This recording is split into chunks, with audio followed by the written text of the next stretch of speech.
बिस्मिल्लाहिर्रहमानिर्रहीम अस्सलाम वालेकुम student welcome back to my YouTube channel KST learning. Student आज की इस वीडियो लेक्चर में हम डिस्कस करने जा रहे हैं इंग्लिश 101 लेसन नंबर 20। स्टूडेंट इस लेसन के अंदर हम वही चीज़ें वही ऑप्शंस और वही ऑब्जेक्टिव्स डिस्कस करेंगे जो कि इम्पोर्टेंट है आपके एग्जाम्स को लेकर। स्टूडेंट आपने इन्हीं सब चीज़ों को कर लेना है, इन्हीं को आप अच्छे से कर लेंगे, मेमोराइज कर लेंगे तो आपके जो एमसीक्यूज वाला पार्ट है वो क्लियर हो जाएगा। तो आपको इसके लिए परेशान होने की ज़रूरत नहीं है। जो चीज़ें मैं आपको गाइड कर रही होती हूँ लेक्चर के अंदर, आप उन्हीं को फाइनलाइज़ कर लिया करें, उन्हीं को मेमोराइज़ कर लिया करें, उन्हीं में से आपका पेपर आ रहा होता है। बस अपने कॉन्शियस होकर चीज़ों को देखना होता है कि आप कॉमन सेंस को यूज़ करते हुए अपनी चीज़ों को करना होता है और इसमें कोई hard and fast rule use नहीं हुआ कि आपको समझ में ही नहीं आ रहा या आपको कोई प्रॉब्लम आ रहा है। लेकिन हाँ, अगर कोई क्वेरी आ रही है, कोई प्रॉब्लम आ रहा है, you can discuss in the comment session. लेकिन अगर आप खुद इसको अंडरस्टैंड करना चाहेंगे तो आपको बहुत अच्छे से भी अंडरस्टैंड हो सकता है। तो स्टूडेंट आज हम अपना लेक्चर स्टार्ट करते हैं। लेक्चर है क्या? Classifying cause and effect relationship.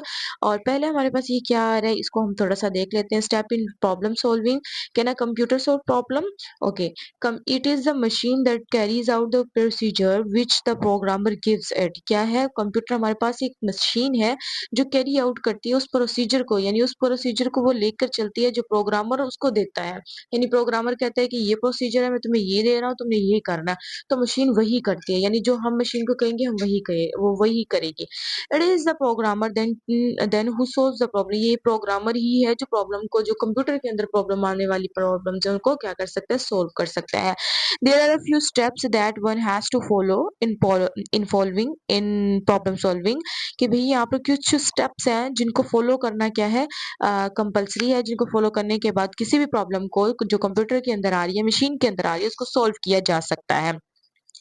यहाँ पे फर्स्ट स्टेप क्या है? The programmer must define the problem clearly. सबसे पहले जो प्रोग्रामर है उसको डिफाइन करनी आनी चाहिए या उसको जरूर डिफाइन करना होगा क्या कि प्रॉब्लम क्या है, बेसिकली कंप्यूटर में प्रॉब्लम क्या आ रही है, क्लियरली उसको पता होना चाहिए। और उसको पता होना चाहिए कि हाउ टू सॉल्व प्रॉब्लम, कि सॉल्व जो प्रॉब्लम आ रही है उसको सोल्व कैसे करना है। This is your first step.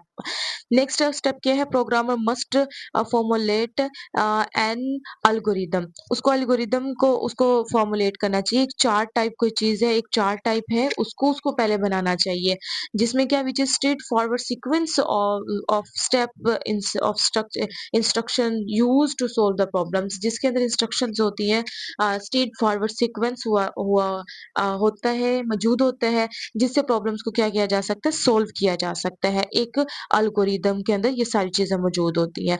तो सबसे पहले उसको क्या करना है? प्रॉब्लम को क्लेरिफाई करना है, फिर उसके बाद एक चार्ट बनाना है, अल्गोरिदम जिसे कहते हैं उसको बनाना है, जिसके अंदर स्ट्रेट फॉरवर्ड सीक्वेंस होते हैं, इंस्ट्रक्शंस होती हैं जो कि हम प्रॉब्लम को सोल्व करने के लिए यूज कर सकते हैं। द प्रोग्रामर, थर्ड स्टेप आपके पास क्या है? The programmer must translate the algorithm और flow chart into a computer program. जो हमारे पास प्रोग्रामर है उसको जरूर ट्रांसलेट करना आना चाहिए। क्या ट्रांसलेट करना आना चाहिए? जो एल्गोरिदम उसने सीक्वेंस बनाया है, इंस्ट्रक्शन बनाई है प्रॉब्लम को सॉल्व करने के लिए, वो कंप्यूटर को भी प्रोग्राम के काबिल आनी चाहिए। यानी कंप्यूटर को वो चीजें समझ आनी चाहिए, कंप्यूटर की लैंग्वेज में उसको ट्रांसलेट करना आना चाहिए। नेक्स्ट है जी, यानी कोडिंग में उसको करना आना चाहिए। नेक्स्ट क्या है? Program must be taken keep each the program give the coding sheet. Okay, इसको कंप्यूटर को क्या दी जानी चाहिए? कोडिंग शीट दी जानी चाहिए ताकि वो ऑपरेट कर सके ना। कंप्यूटर जो वो कोडिंग लैंग्वेज समझता है, वो मेरी आपकी लैंग्वेज नहीं अंडरस्टैंड करता, तो उसको क्या आनी चाहिए? कोडिंग लैंग्वेज आनी चाहिए। Program must then tested. फिर उसके बाद क्या होना चाहिए? प्रोग्राम को टेस्ट किया जाना चाहिए कि आया जो आपने किया है वो ठीक है या नहीं है। तो ये सारी चीजें की जानी चाहिए। फिर क्या? Last step is add the data to the program and run the job completely. फिर आपको क्या करना चाहिए? प्रोग्राम के अंदर डाटा को एंटर कर देना चाहिए to run the job completely काम करने के लिए उसको आपको करना चाहिए। फिर क्या आप कह रहे हैं? Therefore one can say that computer is a report. जो हमारे पास कंप्यूटर वो क्या है? वो एक रिपोर्ट है। इट डज नॉट थिंक, वो ना सोच सकता है, but simply does what it is said. वो सिर्फ वही कर सकता है जो हम उसको कह सकते हैं। नेक्स्ट भी आपके पास मेन आइडिया अंडरस्टैंडिंग है, बस इनको छोड़ दें। यहाँ पर ये कॉन्टेक्सुअल रेफरेंस है, ये पहले भी करवाया हुआ है कि इट है, किसको रेफर कर रहा है? It is a machine. तो machine, it is a machine, machine कौन सी है? कंप्यूटर है। तो यहाँ पे इट जो रेफर कर रहा है कंप्यूटर को, which is the programmer gives it. तो गिव्स क्या है? विच जो है वो किसको रेफर कर रहा है, प्रोसीजर को रेफर कर रहा है। जब आप पीछे वाले पे जाएँगे ना तो आपको ये look back at the text पे जाएँगे तो आपको ये समझ में आएगा। लेकिन मैंने इसकी प्रीवियस लेसन में आपको पढ़ाया हुआ तो प्रीवियस लेसन अगर आपने लिए होंगे तो आप मुझे नहीं लगता कि आपको इसको अंडरस्टैंड करने में प्रॉब्लम होगी। नेक्स्ट यहाँ पर हमारे पास क्या है, यहाँ पर हमारे पास सिनोनियम भी है और एंटोनियम भी है।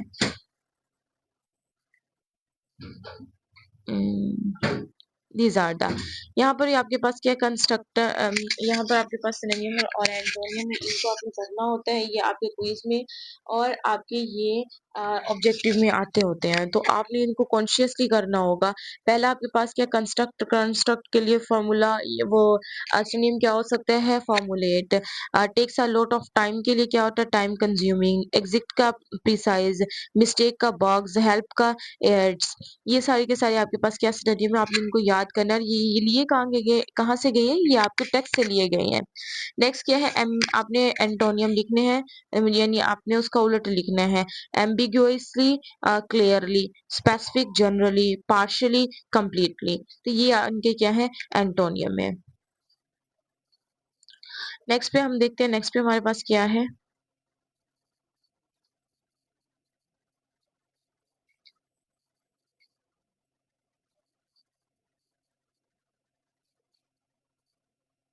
नेक्स्ट पे हमारे पास कॉज एंड इफेक्ट है। Cause and effect it is important student, आपने इसको लुक आफ्टर करना है, उसको इसको बहुत अच्छे से अंडरस्टैंड करने की कोशिश करनी है। इसमें से आपके ऑप्शंस आते हैं, तो आपने यहाँ पर ऑप्शन जो आते हैं, आपके जो एमसीक्यूज आते हैं, उनको आपने बहुत अच्छे से करना है, ताकि जब आप पेपर में बैठे हो ना तो आप कंफ्यूज हो और ना ही आपको कोई प्रॉब्लम आए उन ऑब्जेक्टिव्स को सोल्व करने में।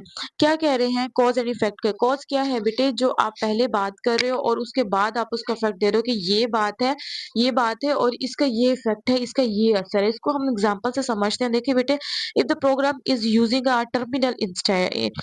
टर्मिनल्स इंस्टेड ऑफ कार्ड्स और एंटर हिज इंस्ट्रक्शन। अब ये क्या कह रहे हैं कि इफ है, इफ से आपका स्टार्ट हो रहा है। ये कह रहा है अगर आप प्रोग्राम में टर्मिनल यूज करते हैं, किसकी जगह पे, कार्ड्स की जगह पे, data to enter his instruction, इसकी इंस्ट्रक्शंस को ऐड करने के लिए आप टर्मिनल यूज करते हो इंस्टेड ऑफ कार्ड, तो इसका इसका इफेक्ट क्या होगा, ये आपके पास फर्स्ट लाइन कार्ड, इसका इफेक्ट क्या होगा, he can with the add of a few command store the program in the memory of the computer and get point print out. क्या होगा, इससे क्या होगा कि आप प्रोग्राम के अंदर, इन द मेमोरी के अंदर प्रोग्राम को स्टोर कर सकोगे और आप प्रिंट आउट हासिल कर सकोगे। क्या, जब आप टर्मिनल यूज करोगे इंस्टेड ऑफ कार्ड, तो फिर ये इसका इफेक्ट होगा। ये आपके पास कॉज है और ये आपके पास क्या है, इफेक्ट है कि आपको प्रिंट आउट मिल जाएगा।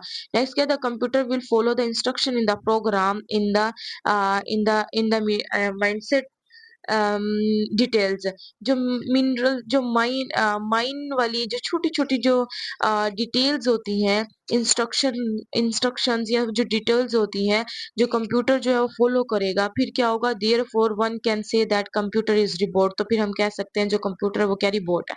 मीन्स कि छोटी छोटी रिबोट्स जो है, छोटी छोटी हमारे पास डिटेल्स है, वो इंस्ट्रक्शंस है, वो कंप्यूटर क्या करेगा, फॉलो करेगा। जब ये छोटी छोटी इंस्ट्रक्शन को कंप्यूटर फॉलो करेगा तो फिर हम क्या कहेंगे कि ये कंप्यूटर क्या है, वो हमारे पास रिपोर्ट है। नेक्स्ट क्या है हमारे पास, क्लासिफिकेशन। क्लासिफिकेशन क्या है, the term classification means to separate object from one another, कि आपने ऑब्जेक्ट्स को क्या करना है, अलग करना है, एक दूसरे से अलग करना है। वो अलग किस बेस पे होता है, अलग करेक्टरिस्टिक्स की बेस पे होता है। करेक्टरिस्टिक्स की बेस पे मतलब one place fish birds together in the same class with the trees. भाई अब आपकी फिश है, फिश की करेक्टरिस्टिक्स अलग है कि वो पानी में रहती है, तो वो पानी में रहती है, उनकी करेक्टरिस्टिक्स की बेस पर जो है उनकी जो क्लासिफिकेशन अलग होगी। बर्ड्स की क्लासिफिकेशन उनकी करेक्टरिस्टिक्स की बेस पर अलग होगी और ट्रीज की क्लासिफिकेशन जो है, इनका जो ग्रुप है वो इनकी करेक्टरिस्टिक्स की बेस पर अलग किया जाएगा। Classification usually goes from general to specific. ये बेटा आपने याद रखना है कि जो क्लासिफिकेशन है वो जनरल टू स्पेसिफिक जाती है और स्पेसिफिक टू जनरल भी जाती है। ये आपने माइंड में रखना है, सिर्फ एक पे नहीं बैठ जाना कि जनरल टू स्पेसिफिक जाती है, नहीं। इसकी दो टाइप है, मतलब ये दो तरह से क्लासिफिकेशन होती है, जनरल टू स्पेसिफिक भी जाती है और स्पेसिफिक टू जनरल भी जाती है। इसको आपने लुक आफ्टर करना है। Classification then is a process of bringing order. ये क्या है, ऑर्डर में लेकर आती है। क्लासिफिकेशन क्या है, बेसिकली एक प्रोसीजर है, एक प्रोसेस है जो ऑर्डर में लेकर आती है चीजों को, breaking down the general topic into related part in a logical way. और फिर सेकेंडली क्या, outlining as very closely related to classification, कि भाई आउटलाइन आप देते हैं और उसके साथ आउटलाइन दे देते हैं कि मेरी ये आउटलाइन है, वर्ड दे दिया, टॉपिक दे दिया, और उसके अंदर उससे रेलिवेंट ही आप चीजें रख रहे होते हो, उससे रेलिवेंट ही आप चीजें लिख रहे होते हो। अब यहाँ पर कह रहे हैं ये हमारे पास दो तरह से है क्लासिफिकेशन, किस तरह से, किन तरह से है, दो तरह से है। First one is general to specific, ये जाती है। सेकंड पे ये क्या है, स्पेसिफिक टू जनरल मूव करती है। फ्रॉम जनरल टू स्पेसिफिक क्या होती है, जनरल टू स्पेसिफिक में स्टूडेंट ये होता है कि यहाँ पर there are several ways to express each of these relationship by focusing on the large. यहाँ लार्ज चीज से वो जाती है स्मॉल चीज की तरफ, ठीक है। यानी जनरल से स्पेसिफिक में क्या है, लार्ज चीज से हाई लेवल कैटेगरी से वो जाती है छोटे छोटे पार्ट्स की तरफ।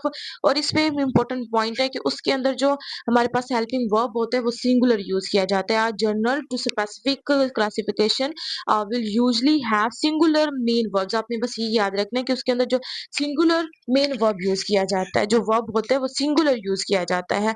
और ये क्या हाई लेवल से किसकी तरफ फोकस करती है, लो लेवल की तरफ जाती है, छोटे छोटे पार्ट्स की तरफ जाती है। एग्जाम्पल से समझते हैं।